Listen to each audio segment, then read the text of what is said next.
الحمد لله نحمده ونستعينه ونستغفره ونؤمن به ونتوكل عليه ونعوذ بالله من شرور أنفسنا ومن سيئات أعمالنا من يهده الله فلا مضل له ومن يضلله فلا هادي له ونشهد أن لا إله إلا الله وحده لا شريك له ونشهد أن سيدنا ومولانا محمدا عبده ورسوله صلى الله عليه وسلم أما بعد فأعوذ بالله من الشيطان الرجيم بسم الله الرحمن الرحيم واعتصموا بحبل الله جميعا ولا تفرقوا واذكروا نعمة الله عليكم إذ كنتم أعداء فألف بين قلوبكم فأصبحتم بنعمته إخوانا وكنتم على شفا حفرة من النار فأنقذكم منها كذلك يبين الله آياته لعلكم تهتدون صدق اللہ العظیم۔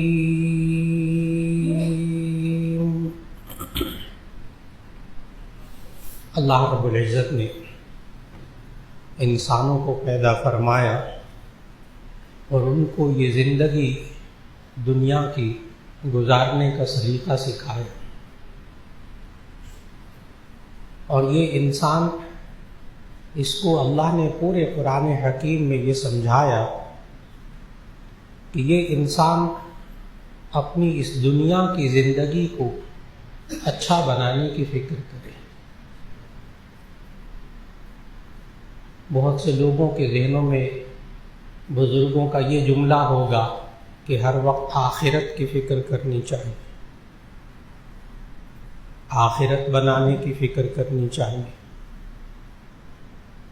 آخرت کی نجات کی فکر کرنی چاہیے۔ بالکل سارے درست جملے، ہر بات میں آخرت کی فکر کرنی چاہیے، ہر لمحے انسان کو آخرت کا خوف ہونا چاہیے۔ یہاں تک کہ نبی صلی اللہ علیہ وسلم نے ارشاد فرمایا، جو کوئی شخص آخرت کی فکر کو اپنے اوپر غالب کر لیتا ہے،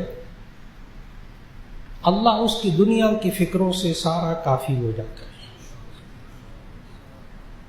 اور جو دنیا کی فکروں کو اپنے اوپر غالب کر لیتا ہے، آخرت کی فکر کو بھول جاتا ہے، تو اللہ کو کوئی پرواہ نہیں کہ یہ کس گڑھے میں جا کر گرتا ہے۔ یہ میں نے سارے اکابرین کے بیانات کا نچوڑ بتایا، حدیث سنائی کہ سب سے زیادہ اہم آخرت کی فکر، سب سے بڑی فکر آخرت کی فکر، سب سے بڑا خوف آخرت کے برے انجام کا خوف۔ بالکل درست۔ چنانچہ بہت سے لوگ جب یہ سنتے ہیں کہ بزرگوں کے بیانات میں کہ آخرت آخرت آخرت کی فکر، تو وہ آخرت کی فکر کرتے۔ کیا نمازیں بہت پڑھتے ہیں ماشاءاللہ، باجماعت مسجد میں نماز پڑھنے کی مرد فکر کرتے ہیں، عورتیں گھروں میں نماز پڑھتی ہیں، خوب قرآن پڑھتے ہیں، تلاوت کرتے ہیں، ذکر اذکار کرتے ہیں، تسبیحات کرتے ہیں، تہجد پڑھتے ہیں، اشراق پڑھتے ہیں، چاشت کی نماز پڑھتے ہیں، اوابین کی نمازیں پڑھتے، روزے رکھتے، زکوٰۃ دیتے، بار بار حج کرتے، بار بار عمرے کرتے، یہ سب آخرت کو بنانے کے لیے۔ اور گھر میں بچوں کی تربیت، اس طرف کوئی توجہ نہیں، سب سے زیادہ لڑائی بیوی سے، سارے رشتہ دار اس کی شکل دیکھنے کو تیار نہیں، اس دیندار شخص کی اس کے پاس بیٹھنے کو تیار نہیں، کیوں؟ ہر ایک سے لڑتا ہے، سختی سے بولتا ہے، بد مزاج قسم کا انسان ہے وہی جو میں نے ساری خوبیاں پہلے بتائیں۔ معاملات، کانوں کو ہاتھ لگائیں ان کے معاملات کو دیکھ کر، کانوں کو ہاتھ لگاتے ہیں لوگ۔ حرام حلال کی کوئی پرواہ نہیں، ملاوٹ کی کوئی پرواہ نہیں، لوگوں کا خون چوسنے کی کوئی پرواہ نہیں، رشوت کی کوئی پرواہ نہیں، بہنوں کا حق، بھائیوں کا حق مارنے کی کوئی پرواہ نہیں۔ کاروبار وہ تو دنیا ہے، اس سے دین کا کیا تعلق؟ اور یہ رشتہ داروں کے ساتھ اور ہمسایوں کے ساتھ معاملات، اس کا کیا تعلق دین کا؟ یہ تو دنیاوی کام ہے۔ دیندار شاندار، لیکن عبادات کے اندر، معاملات میں زیرو، معاشرت میں زیرو، اخلاق میں زیرو، عبادات کمال کی۔ میں نہیں کہہ رہا کہ وہ عبادات ضائع ہو جائے گی، وہ الگ بات، باقی کہانی بعد کی۔ تو لوگوں کے ذہن میں بسا اوقات آخرت سن کر اتنا ذہن بن جاتا ہے کہ وہ صرف آخرت کی فکر کرتے ہیں، لیکن وہ بزرگوں کے باقی بیانات کو نہیں ذہن میں لاتے۔ وہ جو باقی بیان ہوتا ہے نا، وہ یہ ہوتا ہے کہ اپنے آپ کو گناہوں سے بچاؤ، اللہ کی فرما برداری کرو، اپنی پوری زندگی 24 گھنٹے کی زندگی کو اللہ اور اس کے رسول کے احکام کے مطابق بناؤ تاکہ تمہاری آخرت بن جائے۔ یہ ہے بزرگوں کا پورا بیان۔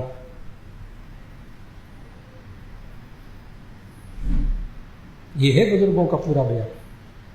وہ 24 گھنٹے کے اعمال کو اللہ کے، اس کے رسول کے حکم کے مطابق بناؤ۔ وہ صرف عبادات تک تو نہیں ہے، معاملات بھی ہیں، معاشرت بھی ہے، اخلاق بھی ہے۔ یہ آج بڑا دکھتا موضوع ہے آج ہمارے معاشرے کا، دیندار کہلانے والے طبقوں میں مشکل یہ ہے۔ اور یہ انہوں نے اپنی سوچ سے بنایا کہ آخرت کی نجات بس اس سے ہو جائے گی۔ حقوق العباد بالکل نہیں، حقوق العباد کا خیال بھی نہیں، دور دور نہیں۔ سب سے زیادہ کڑوا مزاج اس کا، سب سے زیادہ جھگڑالو مزاج اس کا، سب سے زیادہ زبان اس کی بری، اخلاق اس کے برے، لین دین کے معاملات میں یہ سب سے برا، عبادات کمال کی، عبادات کمال کی۔ ٹھیک ہے، عبادات کا خانہ پر ہو گیا، دین کے باقی 4 شعبے خالی پڑے۔ دین کے کل 5 شعبے ہیں، ایمانیات، عقائد انسان کے درست ہوں، عبادات، معاملات، معاشرت، رہنا سہنا، کھانا پینا، گھر کا ماحول، رشتہ داروں سے تعلقات، بیوی بچوں سے تعلقات، اخلاق۔ 5 شعبے ہیں دین کے۔ ٹھیک ہے، ایک دین کے ایک شعبے میں کمال ہو گیا، عبادات کے اندر، عقائد کے اندر بھی چلو کمال ہو گیا، باقی 3 خالی ہوتے الا ماشاء اللہ۔ اور یہ تینوں باقی شعبے مشکل ترین، مشکل۔ اور یہ انسان اس چیز کو نہیں سوچتا، پھر پریشان ہوتا ہے، پریشانیاں ہوتی ہیں، بے سکونی ہوتی۔ وجہ کیا ہے؟ اس انسان نے اپنے ذہن سے سوچا کہ میری آخرت کیسے بنے گی۔ اس انسان کو چاہیے کہ یہ پھر اس معاملے میں بھی اللہ اور اس کے رسول صلی اللہ علیہ وسلم سے پوچھے کہ آخرت کیسے بنتی۔ یہ انسان جب اپنی سوچ، اپنے خیالات کو دین سمجھنے لگتا ہے، وہاں سے فساد پیدا ہوتا ہے۔ اپنی سوچوں کو تابع کرنا ہوگا اللہ اور اس کے رسول صلی اللہ علیہ وسلم۔ یہ درست ہے، ہر انسان کی سوچ مختلف، ہر انسان کی رائے مختلف، ہر انسان کی چاہتیں مختلف۔ اختلاف سے نقصان نہیں ہوتا، مخالفت سے نقصان ہوتا ہے۔ یہ کوئی لفظوں کا ہیر پھیر نہیں ہے، میں مثال دے کر ان دونوں کو واضح کرتا ہوں۔ یہ لفظوں کا ہیر پھیر نہیں ہے کہ اختلاف اور مخالفت. مثال بہت آسان سی مثال عرض کرنے لگا. اختلاف کیا ہوتا ہے, مخالفت کیا ہوتی ہے. نقصان مخالفت سے ہوتا ہے, اختلاف سے نہیں ہوتا. یہ اللہ کا پیدا کردہ ہے. رائے کا مزاج, سوچ کا اختلاف, مزاج کا اختلاف, چاہتوں کا اختلاف, مرضی کا اختلاف, میری مرضی اور آپ کی مرضی اور, کوئی حرج کی بات نہیں, یہ کوئی بری بات نہیں. جیسے ایک گھر کے اندر دو بھائی حقیقی بھائی, ایک کو گوشت پسند ہے, ایک کو سبزی پسند ہے. جس کو گوشت پسند ہے وہ جس دن سبزی پکتی ہے کھانا ہی نہیں کھاتا, باہر کھا لیتا ہے, کہ پسند نہیں. اور جس کو سبزی پسند ہے وہ گوشت پک جائے تو وہ اس دن کھانا نہیں کھاتا, یا کھاتا بھی ہے تو بس صبر کر کے کھا لیتا. کہتا رہتا ہے زیادہ گوشت نہ پکایا کر. کوئی حرج نہیں, اس گھر میں فساد نہیں ہوگا. یہ اختلاف ہے, ابھی اختلاف ہے. اختلاف سے نقصان نہیں ہوتا. آپ کی رائے اور دوسرے کی رائے, دو حقیقی بہنیں ہوتی ہیں, ان میں اختلاف ہوتا ہے. باپ کی الگ رائے ہوتی ہے, بیٹی جوان بیٹی کی الگ رائے ہوتی ہے, کوئی فرق نہیں پڑتا اس. اب مخالفت سنیے گا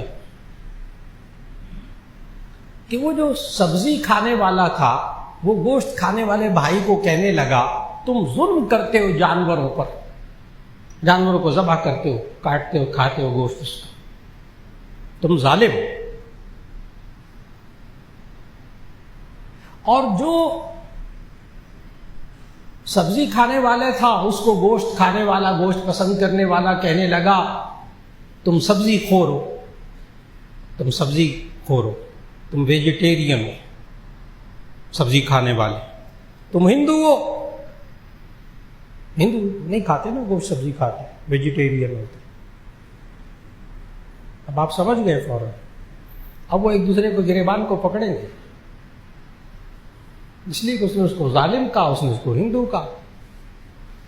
ہو گیا, مخالفت شروع ہو گئی. جب تک اختلاف تھا مزاج کا, چاہتوں کا اختلاف تھا, سوچ کا اختلاف تھا, گھر میں فساد نہیں ہوتا تھا. جب وہ مخالفت میں بدل گیا, زبانیں چلنے لگی ایک دوسرے کے خلاف, اور یہی چیز انسان کو گھروں میں لے آتی ہے, معاملے میں, محلے میں لے آتی ہے, اپنے معاملات میں لے آتی ہے.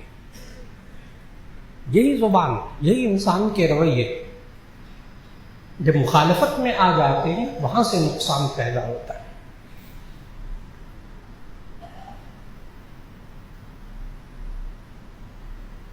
اور اس کو گھروں کے حالات میں بھی سمجھنا ہوگا,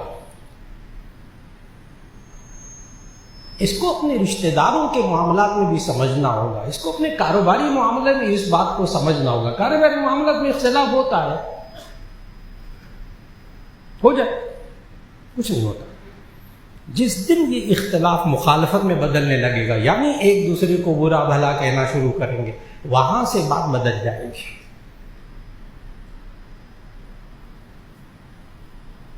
بعض بہت سے لوگ ہوتے ہیں وہ کہتے کیا ہے, میں نے زبان سے کہہ ہی دیا ہے نا, برا بھلا کہتے, بعد میں کیا کہتے میں نے کہا ہی تھا نا. یہ جو زبان سے دوسرے کو اس نے ظالم کہہ دیا, اس نے ہندو کہہ دیا, یہ زبان سے نکلے ہوئے اثر, الفاظ کتنا اثر رکھتے. ہمارے یہاں نحو کی کتاب پڑھائی جاتی ہے, شرح جامی, گرامر کی آخری کتاب ہے, بہت بڑی کتاب, قابل اساتذہ پڑھاتے ہیں, شرح جامی.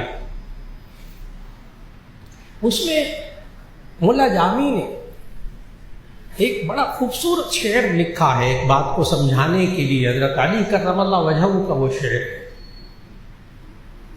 بڑا خوبصورت شعر ہے. کاش ہم اس کو اپنی زندگیوں میں سمجھ لیں, اس کا ترجمہ سمجھ لیں تو آج کا موضوع سمجھ میں آئے گا، آج کا مشکل موضوع کا حل سمجھ میں آئے گا کہ ہم جو گھروں میں زبان چلا لیتے ہیں، دوستوں میں زبان چلا لیتے ہیں، اپنی سوچ اپنے رائے کی اختلاف کی وجہ سے یہ زبان کتنا گہرا زخم چھوڑتی ہے۔ وہ حضرت علی کرم اللہ وجہہ نے وہ شعر کہا جو ہمارے جامع شفیہ میں بھی وہ کتاب پڑھائی جاتی ہے، شرح جامع۔ حضرت علی فرماتے ہیں اس شعر میں، جراحات السنان لها التیام ولا یلتام ما جرح اللسان۔ جراحات السنان لها التیام، نیزوں کے زخم مندمل ہو جاتے ہیں، ٹھیک ہو جاتے ہیں، انسان بھول جاتا ہے، نیزوں کے زخم مل جاتے ہیں، مندمل ہو جاتے ہیں۔ ولا یلتام ما جرح اللسان، لیکن زبان جو زخم لگاتی ہے وہ مندمل نہیں ہوتی۔ آج شوہر کو سمجھنا ہوگا یہ شعر، آج بیوی کو یہ شعر سمجھنا ہوگا، آج جوان بچوں کو، بچیوں کو یہ سمجھنا ہوگا، آج ہمارے کاروباری معاملات میں ہمیں سمجھنا ہوگا، اس شعر کو سمجھنا ہوگا۔ جناب آپ نے صرف زبان چلائی ہے، زبان سے ایک دوسرے کو برا بھلا کہا ہے، اتنا اثر گہرا ہے کہ اگر آپ اس کو نیزوں سے زخم پہنچا دیتے تو شاید بھول جاتا، لیکن زبان کے زخم انسان نہیں بھولتا۔ اس نے فلاں وقت میں مجھے یوں کہا تھا، بڑا یاد رکھتا ہے انسان۔ اس لیے آج وقت کی بہت بڑی ضرورت کہ ہر انسان چاہتا ہے میرے گھر میں اتفاق اور اتحاد آ جائے۔ بعض لوگ تو تعویذ مانگنے آتے ہیں بزرگوں سے، کوئی تعویذ دے دے، میاں بیوی میں لڑائی ختم ہو جائے، کوئی تعویذ دے دے ہمارے درمیان محبت ہو جائے، ہم کاروباری افراد آپس میں لڑ پڑے، مولانا کوئی دعا بتائیں، آپس میں جوڑ پیدا ہو جائے، اتفاق پیدا ہو جائے، محبت پیدا ہو جائے، دشمنیاں ختم ہو جائے، نفرتیں ختم ہو جائیں۔ ہر انسان چاہتا ہے، ہر سلیم الفطرت انسان چاہتا ہے۔ اور یہ والے حالات کہ لوگ ایک دوسرے کے خون کے پیاسے ہوں، ایک دوسرے کو برداشت نہ کرتے ہوں، یہ وہ کیفیت تھی جب نبی صلی اللہ علیہ وسلم دنیا میں تشریف لائے۔ اللہ نے سورہ آل عمران کی آیت 103 میں بتایا، وَاذْكُرُوا إِذْ كُنْتُمْ أَعْدَاءً فَأَلَّفَ بَيْنَ قُلُوبِكُمْ فَأَصْبَحْتُمْ بِنِعْمَتِهِ إِخْوَانًا۔ اللہ نے اس وقت کے حالات بتائے، وَاذْكُرُوا إِذْ كُنْتُمْ أَعْدَاءً، تم یاد کرو کہ تم اس وقت آپس میں دشمن تھے، خون کے پیاسے تھے، اتنے اختلافات بڑھ چکے تھے۔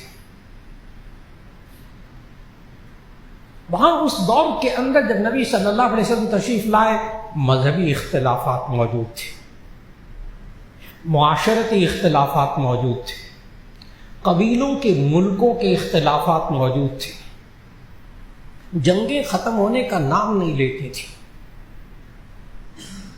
ایک قبیلہ، ہر قبیلہ دوسرے قبیلے کا دشمن ہوتا تھا، سکون نام کی چیز معاشرے میں سے ختم ہو گئی تھی۔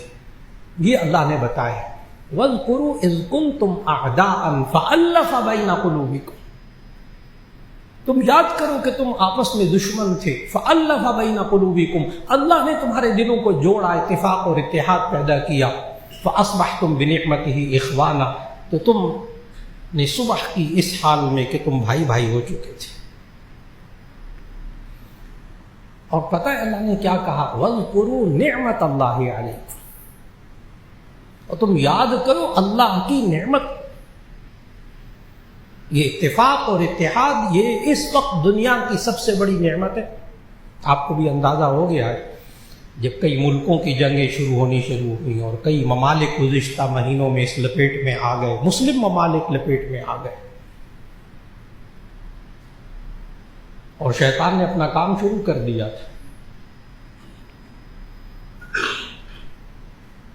جو رحمان کے کہنے پر چلتا ہے وہ اتفاق اور اتحاد پیدا کرتا ہے، جو شیطان کے کہنے پر چلتا ہے وہ اتفاق اور اتحاد کو ختم کرتا ہے، آپس میں دشمنیاں پیدا کرتا ہے۔ یہ شیطان کا طریقہ یہ ہے، جب میاں بیوی میں لڑائی ہو نا، آپس میں دو بھائیوں میں لڑائی ہو، تو سمجھے کہ شیطان کیا کرتا ہے۔ ہاروت ماروت والے واقعے میں جب وہ جادو لوگ سیکھتے تھے آ کر، تو وہ جادو سے کیا کرتے تھے، وہ شیطانی لوگ کیا کام کرتے تھے، اللہ نے قرآن میں بتایا، فَيَتَعَلَّمُونَ مِنْهُمَا مَا يُفَرِّقُونَ بِهِ بَيْنَ الْمَرْءِ وَزَوْجِهِ، وہ ان دو ہاروت اور ماروت فرشتوں سے وہ کچھ سیکھتے تھے جن سے میاں بیوی کے درمیان جدائی ڈلوا دی۔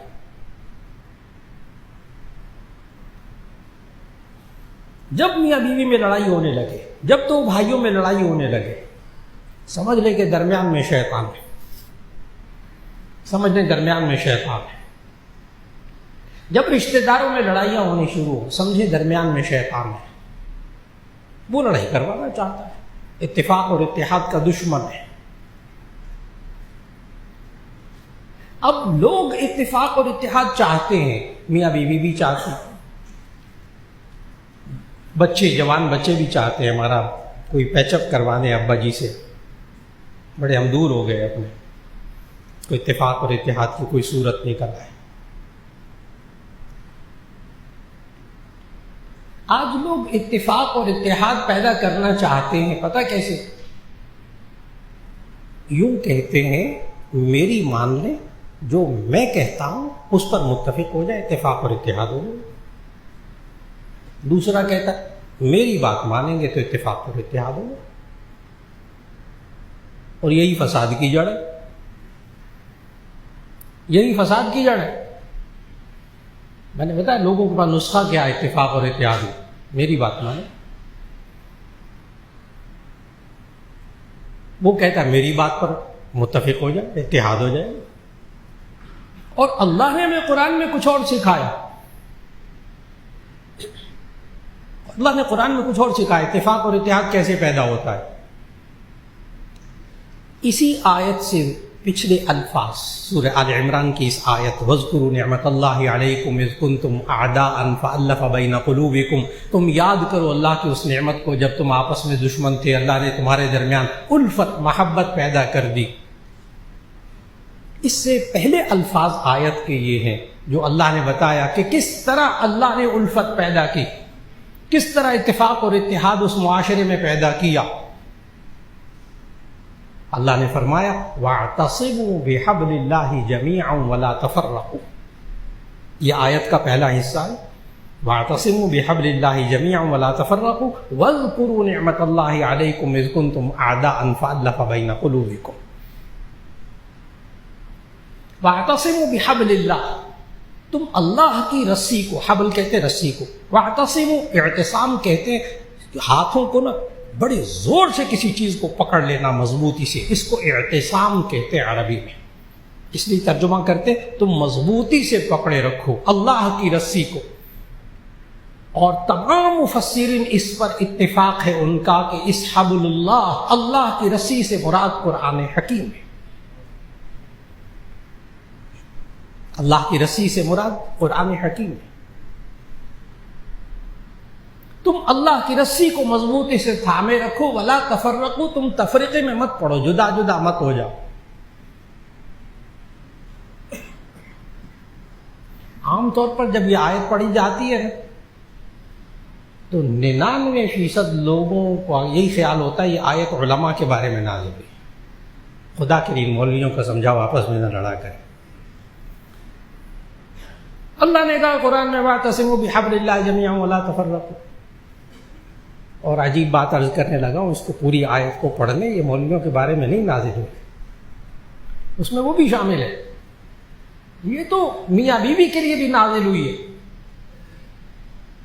یہ دو کاروباری افراد کے لیے بھی نازل ہوئی ہے، یہ وراثت کے جھگڑوں میں لڑنے مرنے والوں کے لیے بھی نازل ہوئی ہے، یہ پورے معاشرے کے بارے میں، پوری انسانیت کے بارے میں نازل ہوئی ہے۔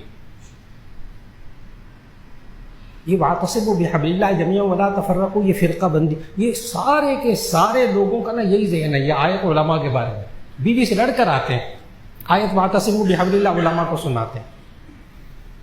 جی نہیں، وہ میاں بیوی کے لیے بھی آیت. عجیب بات بتاؤں کہ ہمارے جامعہ شفیہ میں دارالافتاء میں سارا دن صبح سے لے کے شام تک وراثت کے جھگڑے آتے ہیں، بڑے بڑے پیچیدہ. یا ماشاء اللہ بہت قابل مفتی حضرات بیٹھے ہوئے ہیں. اب تو اللہ جزائے خیر دے حضرت محتمی صاحب کو کہ حضرت محتمی صاحب نے تقریباً 8 PhD جو کہ مالی امور میں انہوں نے PhD کی ہوئی، ان کو دارالافتاء میں بٹھایا ہوا. علماء جو کہ بعض بینکوں سے وابستہ ہیں، مالیاتی اداروں سے وابستہ ہیں، مالی امور جدید ترین تمام قوانین سے واقف ہیں. وہ جب پارٹیاں آتی ہیں نا لڑنے والی آپس میں جائیدادوں کے بارے میں پیچیدہ، میں نے کہا نا عدالتیں بھی ان مسئلوں کو حل نہیں کر پاتی. وہ جامعہ شفیہ میں آتے ہیں، یہاں دونوں فریقوں کو، تینوں چاروں پانچوں فریقوں کو بلاتے ہیں، بلا کے ان کا بیان سنتے ہیں. بیان سننے کے بعد ان کو سمجھاتے ہیں کہ اب ہم جب فیصلہ کریں گے، یعنی اس پر فتویٰ دیں گے، تو وہ فیصلہ قرآن کے مطابق ہوگا. آپ کو ماننا ہوگا، ہم لکھ کر دے دیں گے. اور یقین جانیں کہ عدالتوں کا اعتماد، پورے پاکستان کی عدالتوں کا، high court, supreme court, session ججز، ان سب کا جامعہ اشرفیہ کے اس فتوے پر اتنا اعتماد ہوتا ہے. عجیب بات بتا رہا ہوں کہ آج تک جتنے فیصلے یہاں دارالافتاء سے فتوے جاری ہوئے، اس کو پاکستان کی ہر عدالت قبول کر کے فیصلہ کرتی ہے. اس میں ان کی دوسری رائے نہیں ہوتی. اور بیچ میں وجہ کیا ہے؟ وہ فیصلہ جو جامعہ شفیہ سے جاری ہوگا وہ قرآن و سنہ کے مطابق ہوگا، حبل اللہ کے مطابق ہوگا، اللہ کی رسی کے مطابق ہوگا. جس کو اللہ نے کہا تو مضبوطی سے پکڑے رکھو. یا مفتی صاحب کی اپنی مرضی نہیں ہوتی، اپنی رائے نہیں ہوتی. بعض حضرات ہوتے ہیں بڑے عجیب و غریب قسم کے، یہاں دارالافتاء سے فتویٰ جاری ہوتا ہے، کہتے ہیں حضرت آپ کی رائے سے ہمیں، آنے والا بندہ کہتے ہیں حضرت ہمیں آپ کی رائے سے اختلاف نہیں، آپ نے صحیح فتویٰ نہیں دیا. نعوذ باللہ من ذلک. پوری دنیا کی عدالتیں مان رہی ہیں، یہ بندہ ماننے کو تیار نہیں ہے. اصل میں یہ حبل اللہ پہ آنا نہیں چاہتا. یہ کہتا ہے میری مرضی کے مطابق فتویٰ دیں گے تو مفتی صاحب ٹھیک. جی نہیں، میں نے کہا نا اتفاق اور اتحاد لوگ کیسے جھگڑوں کو کیسے ختم کرنا چاہتے ہیں. آپ لوگ میری مرضی کے مطابق فیصلہ کر دو، میری مرضی پر آ جاؤ، ابھی آج اتفاق قائم ہو جائے گا. اور یہیں سے اختلاف شروع ہوتا ہے، یہیں سے اختلاف شروع ہوتا ہے. ایک بھائی چاہتا ہے گھر کی یوں تقسیم ہو، جائیداد کی، کاروبار کی یوں تقسیم ہو، دوسرا چاہتا ہے یوں تقسیم ہو، اس سے جھگڑا پیدا ہوتا ہے. آج حبل اللہ کو سنبھالنے کی، اللہ کی رسی کو مضبوطی سے پکڑے رکھنے کی فکر ہر گھر میں پیدا ہو جائے، ہر جوڑے کے اندر پیدا ہو جائے. اللہ گھروں کے حالات میں اختلاف اور مخالفت کو بدل کر اتفاق اور اتحاد کی خوبصورت نعمت عطا فرما دے گا.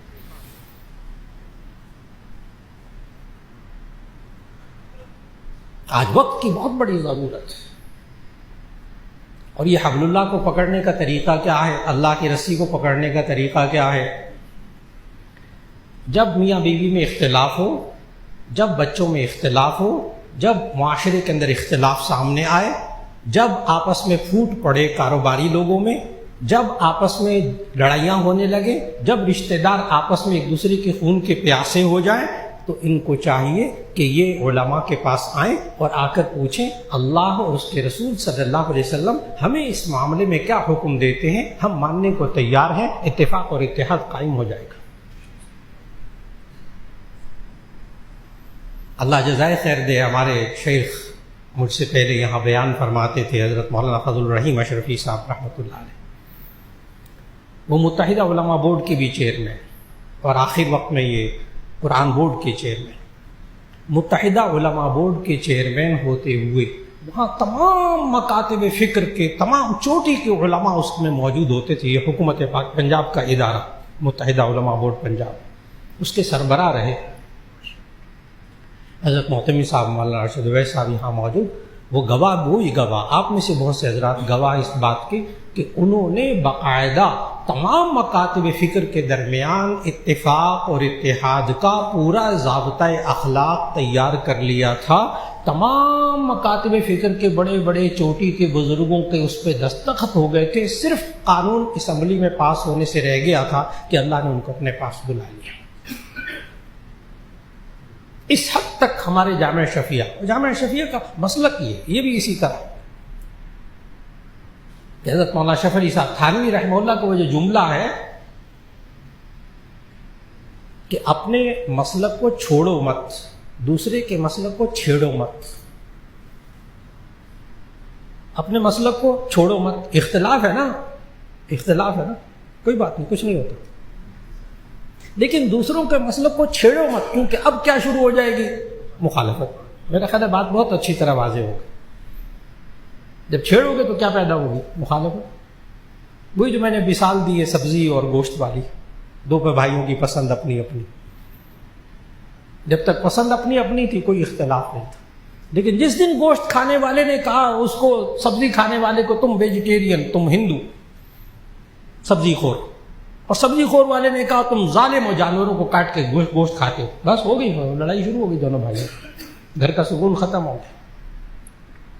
اس لیے الحمدللہ جامعہ شفیعہ میں حضرت محتمم صاحب داخلہ فرماتے ہیں، کئی ہزار طلبہ یہاں آتے ہیں. عجیب بات پورے مجمع کو بتا رہا ہوں، حضرت کی موجودگی میں بتا رہا ہوں کہ داخلے کے وقت یہاں طالب علم سے اس کا مسلک نہیں پوچھا جاتا. خانہ نہیں ہے ہمارے داخلہ فارم کے اندر مسلک. یہ خالی میں باتیں نہیں کر رہا، میں کہہ رہا ہوں کس طرح ہم آئے اتفاق اور اتحاد کی طرف. یہاں اسباق میں بھی مسلک کی بات چھیڑنے کی اجازت نہیں ہے. عجیب بات بتا رہا ہوں، جامعہ شفیعہ میں یہ جمعے کے بعد سوال و جواب کی نشست ہوتی، گھنٹہ نشست ہوتی، سینکڑوں لوگ بیٹھے ہوتے. اس میں دو باتوں کی پابندی ہوتی، اس دو باتوں کو سمجھنا ہوگا. دو قسم کے سوالات پر پابندی ہوتی. نمبر ایک فرقہ وارانہ سوال ہوگا تو اس کا جواب یہاں جامعہ شفیعہ کے اسٹیج سے نہیں دیا جائے گا، سوال ہی نہیں سنا جائے گا. فرقہ وارانہ بات بالکل نہیں. نمبر دو سیاسی سوال ہوگا تو اس کا جواب نہیں ملے گا. الگ سے پوچھ لو، لکھ کر الگ سے پوچھ لو، جواب مل جائے گا. لیکن مجمع میں بیٹھ کر دو باتیں، یہ میں بہت گہری باتیں آپ سے عرض کر رہا ہوں. آج بیٹھے ہوتے ہیں دفتر میں، شروع ہو جاتے ہیں سیاست پر، تھوڑی دیر بعد لڑتے مرتے ایک دوسرے کو برا بلا کہتے ہوئے اٹھتے ہیں، دل شکنی کے ساتھ اٹھتے ہیں. کہیں بیٹھتے ہیں وہاں فرقہ وارانہ باتیں، مزہ آتا ہے نا اس میں. ایک دوسرے کو نیچا دکھانے کی کوشش، دوسرا اس کو نیچا دکھانے کی کوشش کرتا ہے. چنانچہ یہاں سوال و جواب کی جب نشست ہوتی ہے تو دو باتوں پر سختی سے پابندی ان بزرگوں نے لگائی ہوئی ہے. نہ یہاں سے ہم نے سیاسی سوال جواب دینا ہے، نہ فرقہ وارانہ جواب دینا. صرف قرآن و سنہ والی بات کرنی ہے، قرآن و سنہ. اور یہ جامعہ شفیعہ کا جمعہ بھی اسی طرح، فرقہ وارانہ بات کا سوال ہی نہیں. آپ میں سے کتنے حضرات ہیں ماشاءاللہ، بہت بڑا مجمع ایسا اس وقت بیٹھا ہوا جو مولانا فضل الرحیم صاحب رحمۃ اللہ علیہ جب دعائیں کرواتے تھے نا، تو آپ کو ایک دعا بہت اچھی یاد ہوگی جو ہم ان کے نقش قدم پر چلنے کی کوشش کر رہے ہیں. بڑے مجمع کو اس وقت بیٹھے ہوئے بزرگ افراد ہیں، ایک کو معلوم ہوگا کہ حضرت مولانا فضل الرحیم صاحب رحمۃ اللہ علیہ ایک دعا مانگا کرتے تھے، یا اللہ ہم سب کو فرقہ واریت کی لعنت سے بچا لے. مجمع میں ہاتھ کھڑا کرنے کو کہوں تو بہت سارے ہاتھ کھڑے ہو جائیں گے. مولانا فضل الرحیم صاحب یہ دعا مانگا کرتے تھے، اے اللہ ہمیں فرقہ واریت کی لعنت سے بچا لے. تو جس چیز کو ہمارے بزرگ لعنت سمجھتے ہیں، کیوں برا، بہت بری چیز ہے نا. آج ایک دوسرے کا احترام، ایک دوسرے کی رائے کا احترام، ایک دوسرے کی مزاج کا احترام، ایک دوسرے کی سوچ کا احترام، اور یہی وہ چیز ہے کہ جو انبیاء علیہ السلام نے آ کر سکھائی اور خود نبی صلی اللہ علیہ وسلم نے سکھائی. آج وقت کی بہت بڑی ضرورت ہے. جو اصل موضوع کہ ہمیں آج آپس میں اتفاق اور اتحاد کی جتنی ضرورت وہ صرف اور صرف آپ لوگوں نے بین الاقوامی طور پر بھی دیکھا. ابھی میں جس امن معاہدے کی بات کر رہا تھا جس میں پاکستان نے بہت بڑا، اللہ نے اس کو اعزاز دیا، بڑی ہمت کی بات. ہمارے فیلڈ مارشل کو اللہ ان کو جزائے خیر دے، انہوں نے بڑا آگے بڑھ کر کام کیا، دنیا نے اعتراف کیا، مخالفین نے بھی اعتراف کیا. وہاں بھی یہی مشکل کیا پیش آ رہی تھی، ایک فریق کہتا تھا میری باتوں پر اتفاق کرے، ایک کہتا تھا میری بات پر اتفاق کرے، وہ بات بن ہی نہیں رہی تھی. اور جب دونوں مشترکہ امور پر آ گئے، متفق ہو گئے، امن کا معاہدہ ہو گیا دنیا میں.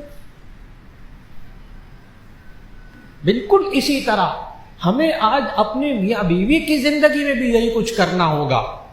لڑائی ہو جائے کوئی بات نہیں، اختلاف ہو گیا، لیکن اب کیا سوچنا ہے، اللہ اور اس کے رسول کی کیا رائے ہے، وہ کیا چاہتے ہیں. اگر وہ کہتے ہیں کہ آپ وہ درگزر سے کام لے لو، ٹھیک ہے، معافی مانگ لیں، معاف کر دیں اگلے. وہ کہتے ہیں صبر کر لو، آپ صبر کر لیجئے، اللہ اتفاق اور اتحاد پیدا کر دے گا. آج وقت کی ضرورت کہ ہمیں اپنے کاروباری اداروں میں اتفاق اور اتحاد کی ضرورت ہے، اور خاص طور پر ہمیں اپنے معاشرے کے اندر ایک دوسرے کی رائے کا احترام، ایک دوسرے کو برداشت کرنا، ایک دوسرے کو سننا، اور پھر اسی طرح ایک دوسرے کی عزت و آبرو کا احترام کرنا. آج محبت کو ختم کرنے والی، اتفاق اور اتحاد کو ختم کرنے والی 3 چیزوں میں ہماری بے احتیاطی ہے.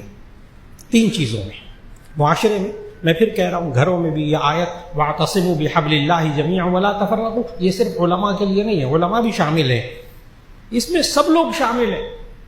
گھریلو زندگی گزارنے والے، کاروبار کی زندگی گزارنے والے، خاندان کی زندگی گزارنے والے، سارے شامل ہیں. کہ آپس میں پھوٹ نہ ڈالو. کیوں؟ اس سے نقصان کیا ہوتا ہے؟ اس سے نقصان یہ ہوتا ہے کہ اللہ نے قرآن میں کہا اطیعوا اللہ ورسولہ ولا تنازعوا فتفشلوا وتذهب ريحكم. تم آپس میں لڑا نہ کرو. کیوں؟ فتفشلوا، تم شل ہو جاؤ گے، مفلوج ہو جاؤ گے. وتذهب ريحكم، تمہاری ہوا اکھڑ جائے گی، تم ثابت قدم نہیں رہو گے. جس گھر میں لڑائیاں ہوتی ہیں، معاشرے کا کمزور ترین گھر وہ ہے. جس خاندان میں لڑائیاں ہوں، وہ خاندان کمزور ترین خاندان ہے معاشرے کا. جس کاروباری ادارے میں یا جس کسی بھی قسم کے ادارے میں آپس میں لڑائیاں ہوں گی نا، وہ ادارہ کمزور ترین ہوگا اللہ کے اس فرمان کے مطابق. اور جس خاندان میں لڑائی جھگڑے کم سے کم وہ مضبوط ترین خاندان ہے. آج جس ادارے میں، چاہے وہ مالیاتی ادارہ ہو، چاہے وہ مدرسہ ہو، چاہے وہ دفتر ہو، چاہے کوئی ادارہ ہو، چاہے کوئی یونیورسٹی ہو، جہاں لوگ آپس میں ایک دوسرے کے ساتھ جڑ کر رہتے ہیں، اس وقت وہ طاقتور ہے. کیونکہ اللہ نے کہا، اللہ نے نظام بتایا زندگی کا. بچے آپس میں بھائی لڑ رہے ہوں گے، وہ گھر کمزور ہو جائے گا، وہ بھائی خود کمزور ہو جائے گا. وہ کسی بادشاہ نے اپنے بیٹوں کو جمع کر کے نا ایک سبق سکھایا تھا، حقیقی تاریخی واقعہ، کہ بادشاہ نے اپنے بیٹوں کو جمع کر کے، ظاہر ہے وہ سب شہزادے تھے، آئندہ بننے والے، حکومت میں شامل ہونے والے، تو ان کو ایک جھاڑو دی، تنکوں کا گٹھا دیا، اور ایک شہزادے کو کہا اس کو توڑو. اس نے زور لگایا، ظاہر ہے نہیں ٹوٹ سکا. پھر اس کے بعد اس نے دوسرے کو دیا، تیسرے کو دیا، سارے شہزادوں کو کہا توڑ کے دکھاؤ اس تنکوں کے گٹھے کو، جھاڑو. نہیں توڑ سکے. پھر اس کے بعد انہوں نے جھاڑو کے تنکے کو الگ کیا. پھر ایک شہزادے کو کہا توڑو، یہ تم توڑو، یہ تم توڑو، یہ تم توڑو، چند تنکے. وہ چند منٹ میں ساروں نے تنکوں کو توڑ کے رکھ دیا. اب بادشاہ نے ان کو سمجھایا، جب تم بھائی آپس میں متفق اور متحد رہو گے، کوئی تمہیں توڑ نہیں سکے گا، کوئی تمہیں توڑ نہیں سکے گا. اور جب تم آپس میں بکھر جاؤ گے نا، الگ الگ ہو جاؤ گے، تو ایسی صورت میں کوئی بھی تمہیں توڑ کے رکھ دے گا. یہ اتفاق اور اتحاد کی برکتیں ہیں. لیکن اتفاق اور اتحاد ہوگا کس چیز پر؟ حبل اللہ پر، اللہ کی رسی. اللہ کی رسی کو مضبوطی. اب دیکھو، ہر کام میں جہاں کہیں اختلاف ہوتے اختلاف، کاروبار میں بھی ہوتے ہیں، گھروں میں بھی ہوتے ہیں، رشتہ داروں میں، سب جگہ اختلافات ہوتے ہیں. لیکن اس میں کرنا کیا ہے؟ بس ایک بات، کسی عالم سے آپ نے اتنی بات پوچھنی ہے کہ اب اس معاملے میں اللہ اور اس کے رسول صلی اللہ علیہ وسلم کے کیا حکم ہے. بس اتنی سی بات. اور پھر اس پر عمل کرنا، صرف پوچھنا نہیں. اچھا صرف پوچھ کر اپنے پاس رکھ لیں گے تو اتفاق اتحاد نہیں قائم ہوگا، اس پر عمل بھی کرنا ہوگا. آپ ڈاکٹر صاحب سے نسخہ لکھوا لائیں، نسخہ لکھوا کر اپنی جیب میں اچھی طرح سنبھال کے رکھ لیں، انشاءاللہ بخار نہیں اترے گا. وہ تو کھائیں گے، دوائی کھائیں گے، پورا پروسیجر اختیار کریں گے، پرہیز کریں گے، پھر وہ نسخہ کام کرے گا. کوئی مجھے آیتیں بتا دے مولانا، میں آیتیں پڑھوں تو میاں بیوی میں اتفاق اور اتحاد ہو جائے. ہیں آیتیں ہیں، یہی آیت علماء بتاتے ہیں میاں بیوی میں الفت ڈالنے کے لیے. لیکن وہ بار بار پڑھتا رہے الفت قائم کرو، الفت قائم کرو، بیوی کو اس کے بعد 2-4 سنا دے تو الفت کہاں قائم ہوگی؟ جو اللہ نے کہا وہ تو کر نہیں رہا، جو اللہ نے کہا وہ تو کر نہیں رہا. آیت پڑھنے سے کیا ہوگا؟ وہ الگ بات ہے کہ آیتوں کی برکتیں، قرآن کی برکتیں، اس کے پڑھنے کی بھی برکتیں. اللہ رب العزت ہمیں معاشرے کے اندر رہتے ہوئے اس بات کی سمجھ عطا فرما دے اور وہ دور عطا فرما دے کہ نبی صلی اللہ علیہ وسلم جس دور میں آئے، جس کا ذکر اللہ نے اس آیت میں کیا کہ وَاذْكُرُوا إِذْ كُنْتُمْ أَعْدَاءً، تم یاد کرو کہ جب دشمن تھے، فَأَلَّفَ بَيْنَ قُلُوبِكُمْ، اللہ نے تمہارے دلوں کے درمیان الفت ڈال دی، محبت ڈال دی. کیسے؟ اللہ نے اپنی رسی میں سب کو باندھ دیا. اللہ کی رسی قرآن. اور نبی صلی اللہ علیہ وسلم نے یہ کیا، کیسے کیا؟ اب وہ مہاجر صحابہ سارے ہجرت کر کے مکہ سے چلے گئے مدینہ میں، یہ کہلائے مہاجر، وہ کہلائے صحابہ انصار. اور وہاں آپ کو پتہ ہے کہ مواخات قائم فرمائی، بھائی چارہ قائم، بھائی بھائی بنایا. پتہ ہے کیسے؟ ہر انصاری کے ساتھ 1-2 مہاجر کو بھائی بھائی بنا دیا. تم ان کے ساتھ رہو گے، تم ان کے ساتھ کاروبار کرو گے. اب آپس میں جب بھائی بھائی بنایا، دشمنیاں ختم کر دیں. ظاہر ہے مکے میں اور ادھر مدینے کے قبائل کے درمیان پرانی دشمنیاں تھیں، یہود و نصارہ کے قبیلے تھے جو مسلمان ہوئے بعد میں. اتنے لوگ ادھر مشرکین مکہ تھے، آپس میں خون کے پیاسے تھے یہ لوگ اسلام لانے سے پہلے. لیکن نبی صلی اللہ علیہ وسلم جب بھائی بھائی بنایا تو آپ خود سوچیں کہ مدینے کی حالت کیسے بدلی، وہ معاشی قوت کیسے بنی کہ جس باغ کے اندر پہلے 2 افراد کام کرتے تھے وہاں اب 4 صحابہ کام کرتے تھے. جس کاروبار کو 2-3 بندے چلاتے تھے اب وہ 6 بندے چلاتے ہیں. مدینے کی معیشت مضبوط ہونے لگی، اختلافات ختم ہوئے، اللہ نے معاشرت مضبوط کر دی. پھر اتنا مزاج بنایا صحابہ کرام رضوان اللہ علیہ مجمعین کا نبی صلی اللہ علیہ وسلم نے کہ ایک وقت ایسا آیا کہ ایک صحابی حضرت عبد الرحمن ابن عوف رضی اللہ تعالیٰ عنہ، یہ آئے ہجرت کر کے، مہاجر تھے. تو جس انصاری صحابی کے پاس بھیجا تو اس نے پتہ کیا کہا؟ اس نے کہا کہ وہ میری 2 بیویاں ہیں، میری 2 بیویاں ہیں، تو میں ایک کو طلاق دے دیتا ہوں، تو مجھ سے شادی کر لو. ایثار دیکھیں، قربانی دیکھیں. چنانچہ ان حضرت عبد الرحمن ابن عوف رضی اللہ تعالیٰ نے عرض کیا نہیں بس آپ اللہ مبارک کرے، آپ کو کوئی طلاق دینے کی ضرورت نہیں، مجھے یہ بتا دیں بازار کس طرف ہے. حضرت عبد الرحمن ابن عوف رضی اللہ تعالیٰ نے تاجر، بنیادی طور پر بزنس مین، انہوں نے کہا مجھے بازار بتا دیں کدھر ہے. خالی ہاتھ بازار گئے، کمانا شروع کر دیا، تجارت شروع کر دی مہاجر. اور ایک وقت ایسا آیا کچھ عرصے کے بعد نبی صلی اللہ علیہ وسلم نے دیکھا کہ ان کی ماشاءاللہ بڑے حالات تبدیل ہو گئے اور شادی بھی ہو گئی. اور بعد میں ذہن میں رکھیے گا یہی حضرت عبد الرحمن ابن عوف رضی اللہ تعالیٰ عنہ ہیں جو مکہ سے آنے والے صحابہ میں سے مدینہ پہنچ کر سب سے زیادہ مالدار صحابی یہی تھے. مواخات کی برکتیں، اتفاق اور اتحاد کی برکتیں. اور پھر بنو نذیر کے اموال. اب سوچنا ہوگا معاشرت کیسے مضبوط ہوتی ہے. رہن سہن ہم اپنا درست کر لیں قرآن و سنہ کے مطابق، اپنے مزاجوں کو تبدیل کریں قرآن و سنہ کے مطابق. میں نے کہا مزاج مختلف ہے، کوئی حرج نہیں، لیکن ان کو تابع کر دیں اللہ اور اس کے رسول کی طرف. اپنی خواہشات کو، اپنی سوچوں کو اللہ اور اس کے رسول کے حکم کے تابع کر دیں، جیسے نبی صلی اللہ علیہ وسلم نے ان صحابہ کے اندر یہ ماحول بنائے. عجیب بات بتاؤں کہ سب سے زیادہ مسلمانوں کے پاس مال و دولت جو آیا ہے نا وہ بنو نذیر سے. یہودی قبیلہ تھا بڑا مالدار، تو اس وقت سب سے زیادہ پیسہ آیا مسلمانوں کے پاس. تو نبی صلی اللہ علیہ وسلم نے انصار سرداروں کو بلایا، یعنی مدینے کے جو سردار مسلمان تھے صحابہ، ان کو بلایا اور کہا کہ دو تجاویز ہیں، ان میں سے کسی کے مطابق آپ عمل کر لیں۔ نمبر 1، تجویزوں کو ذرا غور سے سننا ہے۔ نبی صلی اللہ علیہ وسلم نے فرمایا کہ یا تو یہ ہے کہ اب مال بہت سارا آ گیا ہے تو مہاجر صحابہ کو یہ مال دے دیں اور انصار اور مہاجر اب الگ الگ زندگی گزاریں۔ یہ مال نمبر 1، یہ مال مہاجر صحابہ کو دے دیں اور ٹھیک ہے پھر اب الگ الگ اپنا کاروبار کریں، الگ الگ زندگی گزاریں۔ پیسہ بہت آ گیا مسلمانوں کے پاس۔ نمبر 2، یہ والا مال جو اب آیا ہے بنو نذیر سے، یہودی قبیلوں سے، تو یہ مال دے دیں انصار صحابہ کو اور مہاجر اور انصار پہلے کی طرح مل کر ساتھ رہیں۔ میرا خیال ہے دونوں تجویزیں پورے مجمع کو سمجھ میں آ گئی۔ انصار صحابہ نے عرض کیا یا رسول اللہ صلی اللہ علیہ وسلم ہمیں تھوڑی سی مہلت دیجیے، ہم نے ذرا مشورہ کر لیں۔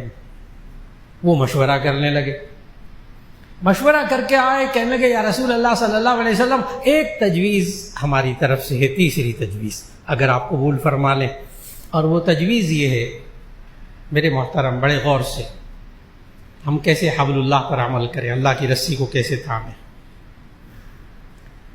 انہوں نے کہا یہ ایک تجویز، تیسری تجویز اگر آپ قبول فرما لیں، اور وہ یہ ہے کہ جتنا مال مسلمانوں کے پاس اتنا زیادہ آیا ہے یہ سارا مال دے دیں مہاجرین کو، مہاجر صحابہ کو، اور پھر بھی یہ ہمارے ساتھ پہلے کی طرح مل کر رہے۔ نبی صلی اللہ علیہ وسلم نے قبول کر لیا۔ اس پر آیت نازل ہوئی ہے، سورہ توبہ کی آیت پڑھنے لگا، ان صحابہ کی شان میں یہ آیت نازل ہوئی۔ کیسے دیکھیں نبی صلی اللہ علیہ وسلم نے صحابہ کا ماحول کیسے بنایا، اتفاق اور اتحاد والا، اپنے جذبات پر کنٹرول کر کے۔ کس کو نہیں چاہیے ہوتا پیسہ؟ کون نہیں چاہتا پیسہ؟ لیکن ان تیسری تجویز پر غور کیجئے گا، آیت کیا نازل ہوئی، جو اس آیت کے ماحول کو اب آج ہمیں اپنے گھروں کے اندر، اپنے کاروبار کے اندر، اپنے معاشرے میں اس آیت کا مزاج بنانا پڑے گا۔ پتہ ہے ان صحابہ کی شان میں کیا آیت نازل ہوئی؟ لا یجدون فی صدورہم حاجتا مما اوتوا ویؤثرون علی انفسہم ولو کان بہم خصاصہ ومن یوق شح نفسہ فاولئک هم المفلحون۔ لا یجدون فی صدورہم حاجتا مما اوتوا، یہ وہ لوگ ہیں کہ جن کے سینوں کے اندر وہ جو مال آیا ہے اس کی طرف ذرہ برابر رغبت نہیں ہے۔ لا یجدون فی صدورہم حاجتا مما اوتوا، جو ان کو اتنا پیسہ آ گیا اس پیسے کی طرف ان کے دل کے اندر کوئی رغبت نہیں ہے۔ وَيُؤْثِرُونَ عَلَىٰ أَنفُسِهِمْ وَلَوْ كَانَ بِهِمْ خَصَاصَةٌ، اور یہ دوسروں کو اپنے آپ پر ترجیح دیتے ہیں، قربانی دیتے ہیں۔ وَلَوْ كَانَ بِهِمْ خَصَاصَةٌ، اگرچہ وہ خود تنگی میں رہتے ہوں، مشقت میں رہتے ہوں۔ اللہ نے کہا فَأُولَٰئِكَ هُمُ الْمُفْلِحُونَ، یہی لوگ فلاح پانے والے ہیں۔